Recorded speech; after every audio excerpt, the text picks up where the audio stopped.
그래서 예, 안녕하세요. 오늘은 이제 그 시창작론에 대해서 이제 좀 설명을 좀 드리겠는데요. 일부가 이 시에 있어서 고유함인데요. 시라는 것은 상당히 고유하다. 다른 것과 다른 특징. 4페이지를 좀 보십시오. 그래서 이 첫 번째 줄에 이제 시적이다라는 말은 감상적이다라는 말을 쓰는데, 이 감상적이다라는 것은 센티멘탈하다라는 말씀을 이야기를 드렸죠. 그래서 시는 인간의 감정에 호소하는 어떤 그 분야라고 볼 수가 있겠습니다. 그리고 아주 시는 기발하다는 것이 중요하다고 그랬죠. 다섯째 줄에 보면 기발하다.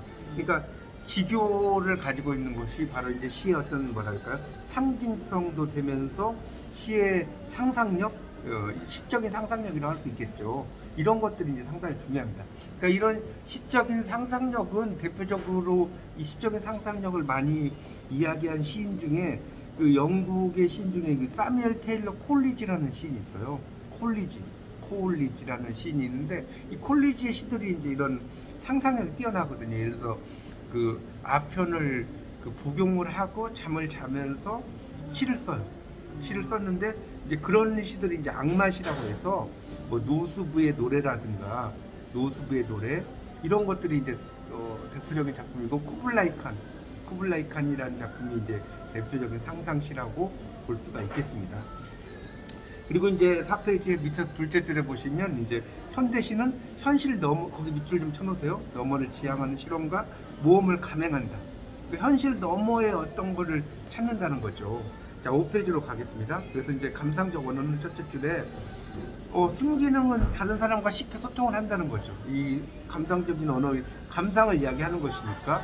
그런데 이 평범한 비유, 자, 이거 밑줄 쳐놓으시고 두 번째 줄에 진부한 비유와 같은 말이에요.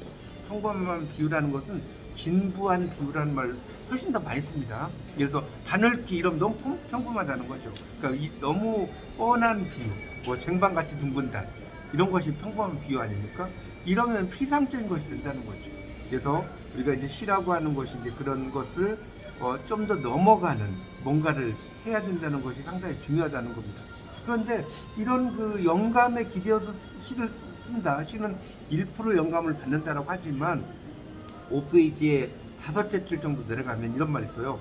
소수의 천재만이 영감에 기대어 비범한 시를 쓸 수 있을 거라는 시대착오적인 생각. 그러니까 우리가 대표적인 사람이 누구겠습니까? 이백 같은 그 시인이 영감에 기대잖아요. 그렇지 않습니까? 술을 마시면서 영감에 기대해서 뭐 월화 독작이라든가 달 아래에서 이제 혼자 술을 마시면서 쓰는 시라든가 이런 것들도 상당히 많죠. 달과 구름이 나의 친구다 라고 하면서 이제 막 쓰는 시가 대표적인 그런 영감을 나타내는 시라고 할 수가 있겠죠. 그렇지만 그런 영감을 나타내는 시라고 하는 것도 결국은 엄청난 노력에 의해서 쓴 거라고 볼 수가 있습니다. 그러니까 우리가 단지 우리가 볼 때는 이백이라든가 이런 뭐 시인들이 영감에 의해서만 썼다고 생각하는 건 피상적인 어떤 내용이라고 볼 수가 있겠고요. 그 영감 이면의 시인의 노력 이런 것들도 상당히 중요하다라고 할 수가 있겠습니다. 그런 걸 좀 여러분이 이해를 하시면 좋을 것 같고요. 시라는 것은 그래서 이 시적이라는 것은, 자, 거기 일단 5페이지 마지막 줄을 좀 볼까요? 여기 밑줄 좀 쳐주시면 좋겠는데, 시적이다라는 말의 일상적 사용에는 시에 대한 통념, 일반적인 생각과 오해가 담겨 있기도 하고, 그 편견을 보면 이제 시적인 것을 알 수 있어요. 그러니까 시라고 하는 것 자체가 시적이다라는 말 자체가 너무 우리가 생각할 때로 감상적이다, 또는 뭐라고 할까요? 낭만적이다, 또 진지하다. 진지하다는 의미도 있겠죠? 또 어때요? 엉뚱하다. 시라는 게 엉뚱하기도 하고요. 또 어떨 때는 뭐예요? 비현실적이다.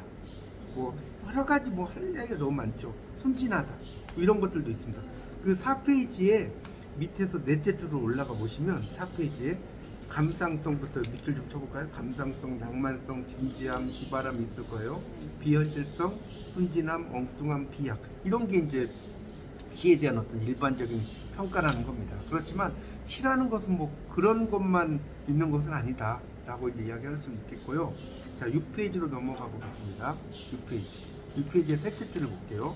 거기 보면 이런 말이 있어요. 시라는 것은 쉽게 정의 내릴 수 없다. 그렇죠? 시는 쉽게 정의가 안 된다는 거예요. 우리가 생각할 때 뭐 말씀 원자와 절사자를 이야기해서 시라는 것은 절에 가면 풍경이 있지 않습니까? 풍경. 그러니까 음악성이 있다라고 이제 보통 이야기를 하기도 하지만 이걸 이제 쉽게 이렇게 정의낼 수 없는 게 시라고 볼 수가 있어요. 시라는 것은 참 어려운 분야라고 볼 수가 있습니다.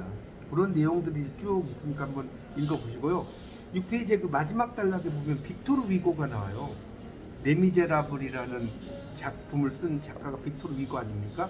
그래서 이 빅토르 위고에 내 노래에 날개가 있다면 이것은 그대를 향한 사랑의 고백이자 그리움의 노래다. 그래서 내 연의 첫 행은 내 노래에 날개가 있다면으로 시작돼요. 그러니까 있다면이니까 2%로 시작되는 가정법이죠. 그러니까 이거는 실현된 게 아니죠. 2%로 시작된다는 건 그렇지 않습니까? 나의 마음이 그대에게 가닿길 원하는 기대감이죠. 그렇지 않습니까? 그러니까 쉽게 말하면 김수월의 진달래꽃에서 김수월이 뭡니까? 나보기가 역겨 가실 때에는 말없이 고이 보내 드리오리다 라고 이야기할 때 실제로 사랑하는 사람이 자기를 떠난 게 아니에요. 우리는 그렇게 알고 있는데 떠났다는 게 아니에요. 떠난다면 보내주겠습니다 하는 거지. 그렇지 않습니까? 그러니까 그렇게 이해하시면 됩니다. 그러니까 그런 실현된 꿈은 아니죠. 그래서 영원히 이루어질 수 없는 사랑에 대한 슬픔에서 비롯된 것이다 라고 볼 수도 있다는 겁니다. 내 노래에 날개가 있다면이라는 것은 당신을 향한 그리움. 그러니까 이게 이제 그 내게 하늘을 수놓는 천이 있다면이라고 하는 예이치의 시에도 보면 나오지 않습니까? 내가 정말 돈이 있다면 당신에게 다 드리고 싶지만 나는 가난해서 나는 꿈밖에 가진 게 없다. 그러니까 내가 나의 꿈을 당신의 발밑에 깔아드릴 테니까 그대는 내가 당신 발밑에 깔아드린 꿈을 밟고 사뿐히 가십시오. 뭐 이런 그 시가 있거든요. 예이치의 유명한 시 중에 하늘 수놓는 천이라는 시가 있는데 그거하고도 상당히 연관이 되지 않나라는 생각이 좀 듭니다. 자, 7페이지에 이제 보면 이 파블로 네루다 너무 유명하죠. 이 파블로 네루다는 이제 시라는 작품에 대해서 시가 어디서 왔는지 모른다고 고백해요. 아주 유명한 그 파블로 네루다라는 시인이 있고요. 이 파블로 네루다와 관련된 영화가 있어요. 그 영화 제목이 바로 일 포스티노입니다. 일 포스티노. 아주 유명한 작품인데 일 포스티노라고 하는 것이 이제 일종의 이제 우편 배달부란 뜻이에요. 우편 배달부. 일 포스티노. 이 일 포스티노라는 영화를 보면 이런 이 파블로 네루다와 관련된 이야기가 등장을 하니까 혹시 이 영화를 안 보신 분은 꼭 보시도록 강추하겠습니다. 이 영화는 시에 대해서 시가 무엇인지에 대한 시의 근간 이런 것을 잘 이야기하는 아주 멋진 명작이라고 볼 수가 있어요. 자, 그 다음에 이제 두 번째 단락을 보십시오. 시의 존재에 대한 자신의 불확실한 신앙심을 고백하고 학교에서 쫓겨난 에밀리 디킨슨. 에밀리 디킨슨도 되게 유명한 여류 시인입니다. 평생 결혼하지 않고 독신으로 지내요. 그러면서 이제 생활하는데 이 에밀리 디킨슨의 이제 시들은 거의 제목이 없어요. 제목이 없고 J로 시작되는 이렇게 시작되는 J라는 대문자 J 있죠? 이렇게 시작됩니다. 뭐 J258 뭐 이런 식으로 이제 시가 쭉 나오거든요. 무제라고 하죠. 무제. 제목이 없는 시를 많이 쓴 여류 시인입니다. 저도 이제 영문학 공부하면서 에밀리 디킨슨의 시를 많이 읽어본 적이 있는데 상당히 삶에 대한 어떤 철학적인 해석 이런 것들이 상당히 많이 있다는 걸 느꼈어요.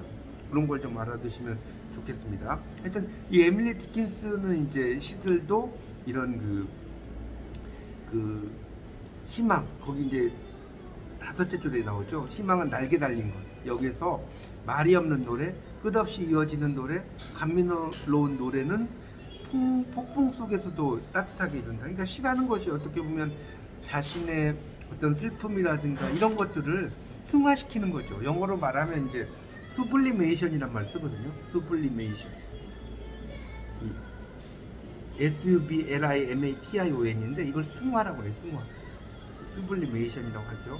우리가 조지훈의 승무에 보면 세사에 시달려도 번뇌는 별빛이라 이런 말이 있거든요.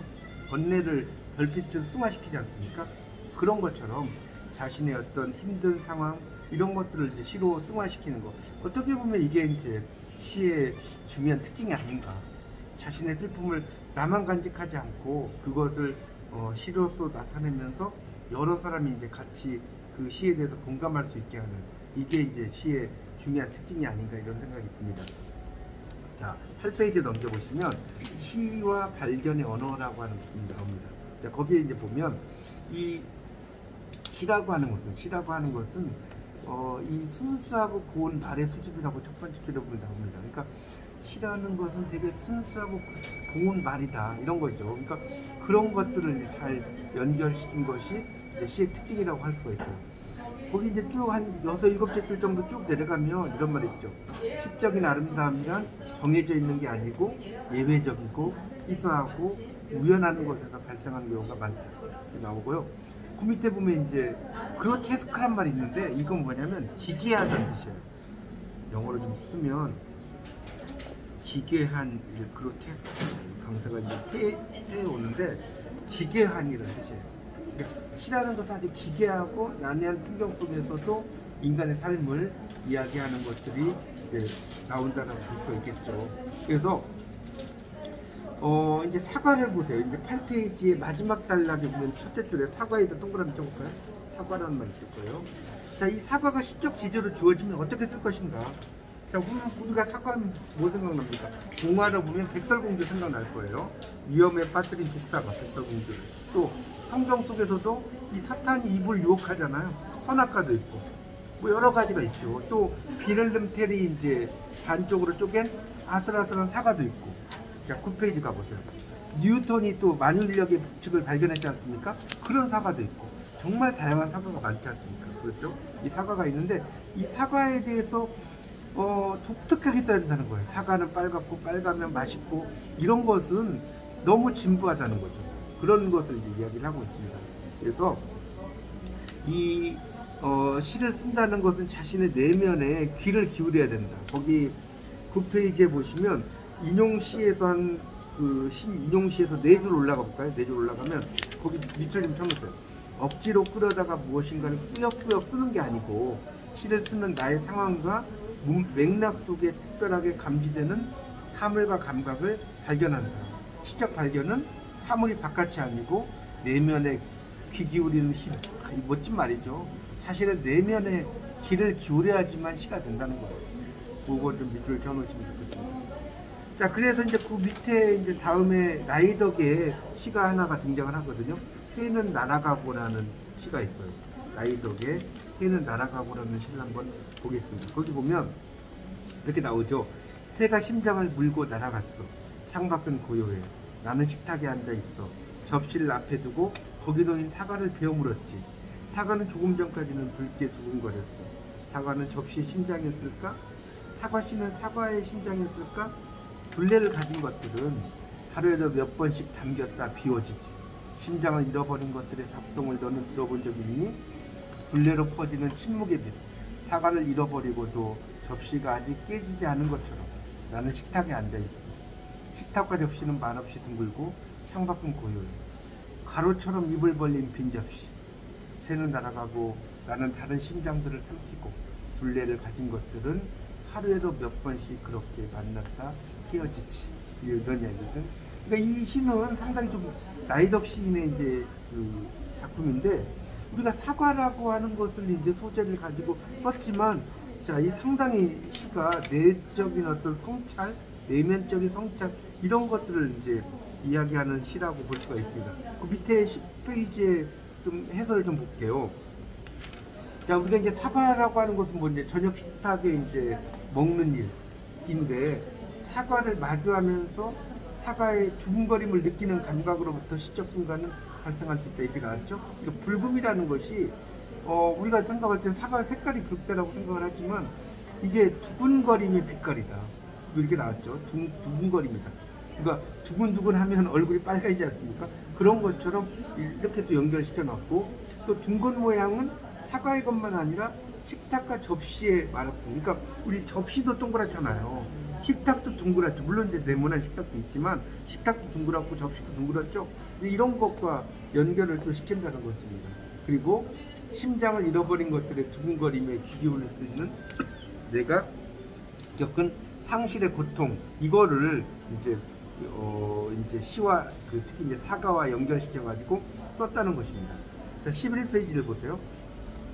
11페이지를 보시면 그런 평범한 일상 거기 이제 네 번째 줄부터 볼까요? 11페이지에 그러니까 저녁 나절에 사과를 깎아 먹으면서 이제 발견이 이루어진다는 겁니다. 사물과의 관련에 있어서 그런 것들이 있고, 그래서 이제 시인은 좀 내려가다 보면 이런 말 있죠. 아프다는 말을 드러내진 않지만 사과를 둘러싼 이미지와 감각적 진술로 체험하게 만든다는 거예요. 그러니까 이 시를 보면 시인의 어떤 마음의 슬픔이라든가 이런 것들이 있는데 이것을 이제 직접적으로 표현하기보다는 사과라는 것을 통해서, 그러니까 사과의 어떤 내 감정을 투영시켜서 이 시인의 감정을 투영시켜서 써놨다는 겁니다. 그래서 나는 슬프다, 나는 마음이 아프다 이런 말 써놓은 게 없죠. 읽어보시면 아시다시피 그런 것들을 사과라는 어떤 대상을 통해서 표현했다는 것이 상당히 또 멋진 시라고 볼 수 있겠고요. 그러니까 거기 다시 정리하면 11페이지에 시에서 세 줄 올라가면 이 시는 상실감과 고통을 평범하고 일상적인 경험의 순간으로부터 건져 올려 차분하게 질문을 던지며 구체적인 감각으로 풀어간다, 이런 이야기가 나오고 있습니다. 자, 또 다른 시가 이제 사과라는 이수명 시인의 사과가 또 있습니다. 자, 이 시를 또 한번 읽어보고 좀 설명을 좀 하도록 하겠습니다. 자, 11페이지입니다. 자, 이제 사과는 포장되지 않는다. 상자는 열려있다. 상자 속에 사과들도 열려있다. 내가 사과를 가로질러 갈 때 사과는 열매를 지속한다. 보이지 않는 한쪽 수갑을 지속한다. 저절로 부서지는 기계가 될 때까지 사과는 사과를 사용한다. 사과는 발전시킨다. 죽은 사람 사과들이 몸을 오그리고 있는 것을 바라본다. 나의 두 팔이 휘어진다. 나는 사과를 먹는다. 먹은 후 껍질을 깎는다. 칼로 자른다. 자, 그래서 이제 이수명 씨는 사과와 관련된 여러 시들을 썼어요. 그래서 이 작품들은 하여튼 사과와 관련된 시, 여기는 밑줄 좀 쳐보실래요? 12쪽에 이 작품들은 우리가 인식하고 상상하는 영역에 조금 비껴서서 사과에 대한 탐구를 보여준다. 사과를 탐구하는 거예요. 그러니까 우리가 사과에 대해, 그래서 이제 특히 이제 이 시에서 재밌는 것은 동사를 많이 썼죠. 보세요. 지속한다. 밑줄 치세요. 사용한다. 발전시킨다. 이런 걸 썼는데 이게 참 재밌는 거죠. 왜 그러냐면 우리가 사과는 어떻습니까? 보통 이제 먹는다라든가 사과를 먹는다, 또는 사과가 빨갛다라든가 하여튼 이런 서술어를 쓰는데 그런 게 아니라 전혀 어울리지 않지 않습니까? 사과인데 지속한다, 사용한다, 발전시킨다, 이런 것을 썼어요. 그러니까 이런 것을 이제 우리가 참신한 어떤 표현이라고 볼 수가 있겠죠. 시를 쓸 때. 그렇지 않습니까? 이제 그래서 이제 사과를 본다 대신에 사과를 가로지른다. 이런 것도 재밌고, 또 먹은 후 껍질을 깎는다, 이 표현이 좀 재밌죠. 왜 그러냐면 껍질을 깎아서 먹잖아요, 사과는. 근데 먹고 나서 껍질을 깎는다? 역발상이죠. 그렇죠? 먹고 나서 어떻게 껍질 깎습니까? 말이 안 되잖아요. 그러니까 이게 보면 이백의 산중대작이라는 시에 보면 양인대작 산악회가 이제 이런 대표적인 거거든요. 그러니까 양인 두 사람이 대작 술잔을 마주하는데 산에 있는 꽃이 피었다. 이게 역발상이에요. 왜냐면 산에 있는 꽃이 피고 나서 두 사람이 술을 마주하는 거예요. 아니겠습니까? 일반적인 관점에서는. 근데 두 사람이 겨울부터 막 술 마시다 보니까 산에 있는 꽃이 피었다는 거예요. 이것도 역발상적인 관점인데, 이런 선후 관계를 역전시키는 것도 상당히 중요한 표현이라고 볼 수가 있겠습니다. 자, 13페이지로 가보겠습니다. 13페이지. 자, 그래서 이제 이런 사과라고 하는 것을 통해서 이렇게 이제 그런 여러 가지 좀 일반적으로 쓰이지 않는 표현들 썼다는 거예요. 그런 거. 그러니까 결국은 이제 낯선 서술어의 연결, 거기 넷째 줄인가 13페이지 보세요.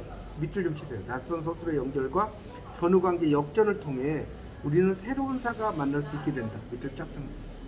그게 이제 또 이 시의 특징이라는 거예요.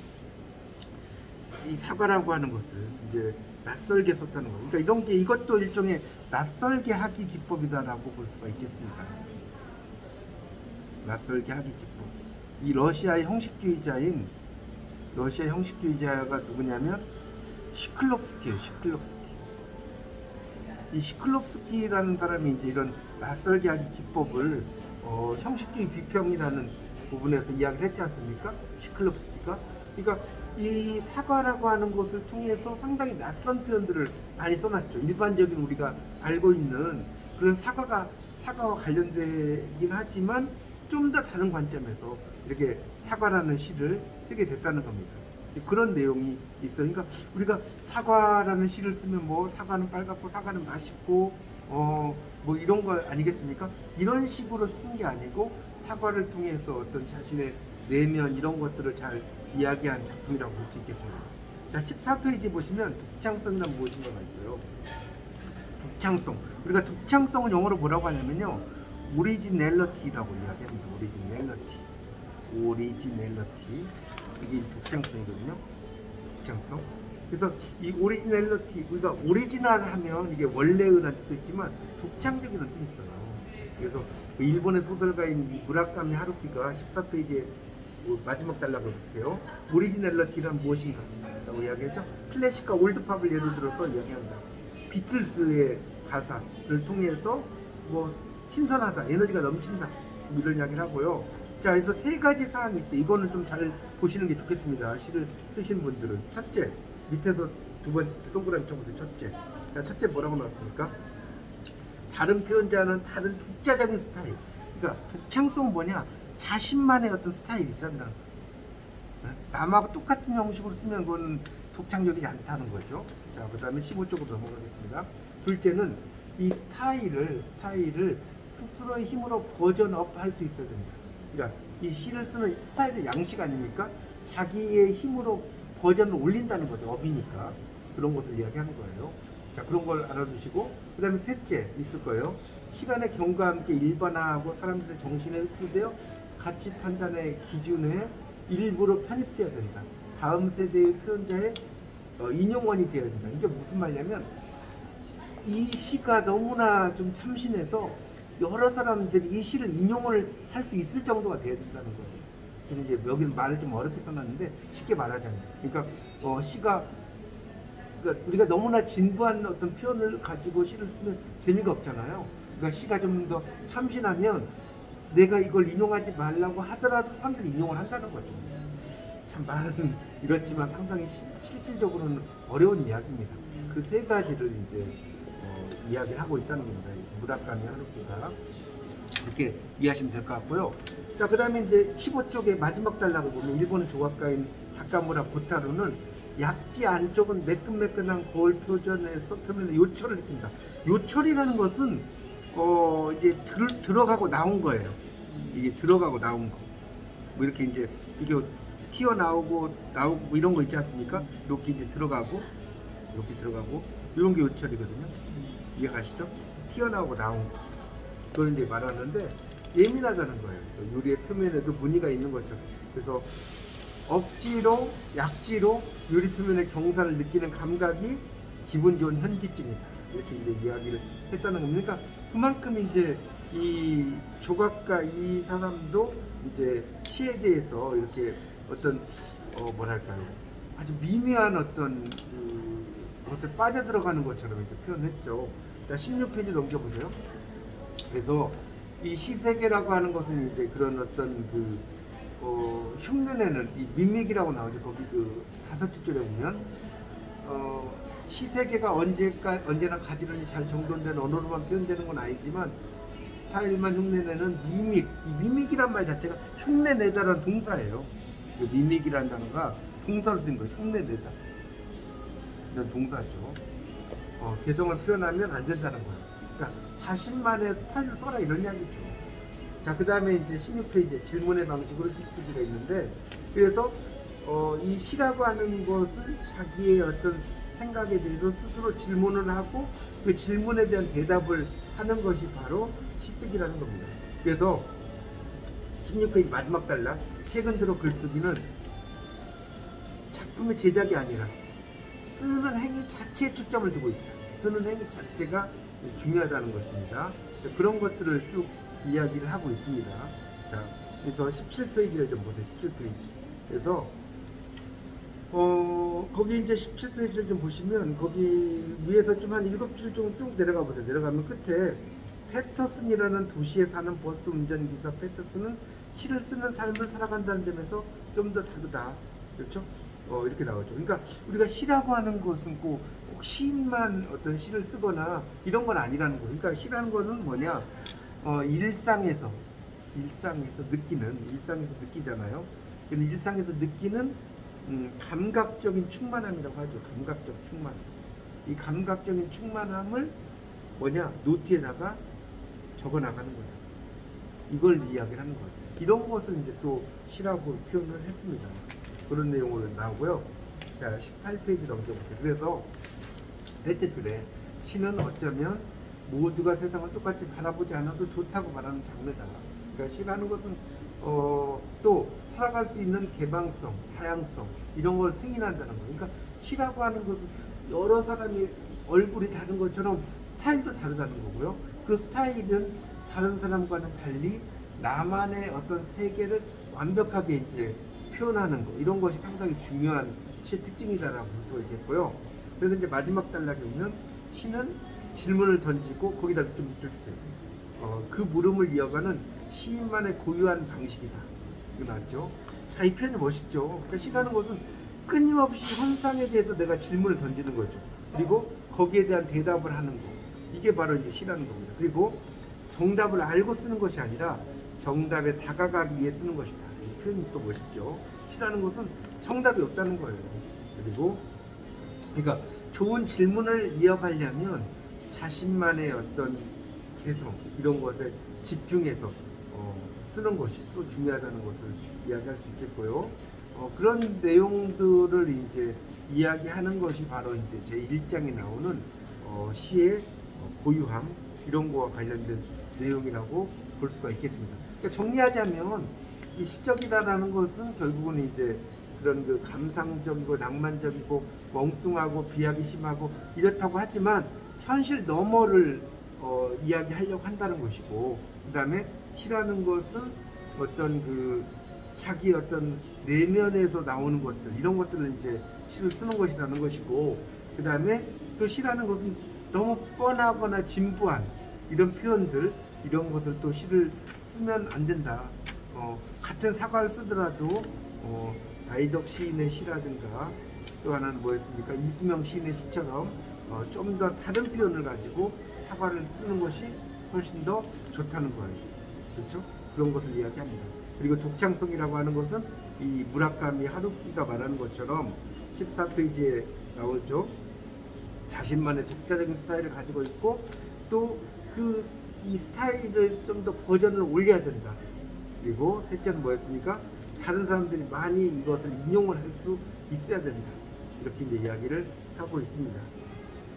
그래서 이런 것들을 토대로 해서 여러분이 한번 시에 대해서 좀 읽어보시면 되는데, 특히 이제 이 패터슨이 말하는 이 시쓰기라고 하는 것은 이제 빈 노트에다가 자기의 완결되지 않은 그런 그 글을 쓰는 행위 자체. 그러니까 결국은 마지막으로 이제 하나 더 이야기하고 싶은 것은 이 텍스트 이거 필기 좀 해보십시오. 완결성이 아닌 텍스트 완결성이 아닌 글 쓰는 행위 자체를 즐기는 것, 이것이 바로 이제 하나의 또 시쓰기의 그 중요한 특징이다라는 것을 할 수가 있습니다. 그런 것이 이제 시쓰기의 특징이고, 또 하나는 이제 중요한 말씀 하나 또 드리고 싶은데, 또 하나는 어떻게 이 시라는 것은 뭐냐? 어떻게 읽고 또 어떻게 쓰고 어떻게 살아야 하는가에 대한 질문을 던지는 것이다라고 이야기할 수 있겠습니다. 그런 내용이 이제 1장에 나오는 내용입니다. 이런 다소 이제 읽어보시면 학문적인 글로 되어 있어서 좀 말들이 좀 어려운데요. 여러분이 이제 제 강의를 좀 들으시는 걸 토대로 해서 1장을 한번 쭉 읽어보시면 조금 더 이해가 좀 쉽지 않을까 이런 생각을 하고 싶습니다. 결국은 시라는 것은 또 하나 또 이야기하고 싶은 것은 시라는 것은 이렇게 이야기할 수 있어요. 뭐냐면 불투명하죠. 미래가 투명한 사람은 거의 없을 겁니다. 그래서 불투명한 미래를 향한 서툰 발걸음을 내딛는 것이 시의 언어다. 이렇게 이야기를 하고 싶습니다. 그러니까 우리의 세상은 미래가 불확실하죠. 미래가 확실하지 언제 어떻게 될지도 알 수가 없고 한치 앞을 모르는 게 세상 아니겠습니까?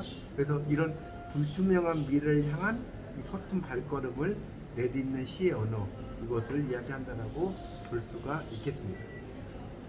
네, 이렇게 해서 이제 그 15개의 강 중에 첫 번째 내용인 시의 고유함에 대한 강의를 마치겠습니다. 여러분이 다시 한번 잘 복습하셔서 여러분의 지식으로 만드시기 바랍니다. 감사합니다.